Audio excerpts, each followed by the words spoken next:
भारतीय हुदूद में पीआईए के जहाज ने खलबली मचा दी।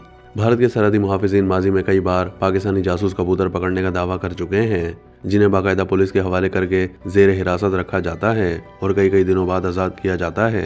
तमाम भारतीय मीडिया की ताज़ा रिपोर्ट से जाहिर होता है कि पाकिस्तान से उड़कर भारत जाने वाले गुब्बारों पर दर्ज पाकिस्तान का नाम ही भारत में खलबली मचाने के लिए काफ़ी है। जी हाँ, ऐसा ही कुछ रियासत हिमाचल प्रदेश के गाँव में देखा गया।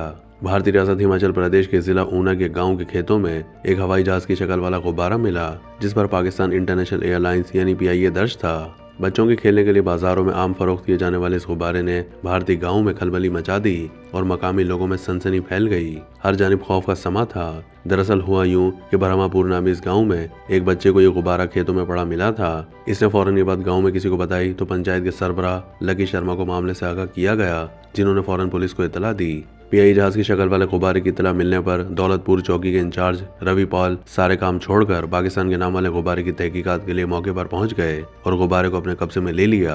भारतीय मीडिया रिपोर्ट्स के मुताबिक चौकी इंचार्ज रवि पॉल ने सूरत हाल का जायजा लेने के बाद बताया कि यह हवाई जहाज जैसा दिखने वाला गुब्बारा प्लास्टिक का बना हुआ है और शायद हवा से उड़ते हुए भारतीय हुदूद में दाखिल हो गया होगा। भारतीय मीडिया के मुताबिक इब्तिदाई तफ्तीश में पुलिस को गुब्बारे के साथ कोई मशकूक चीज नहीं मिली है। तमाम पुलिस का कहना है कि मामले की मजीद तफ्तीश जारी है।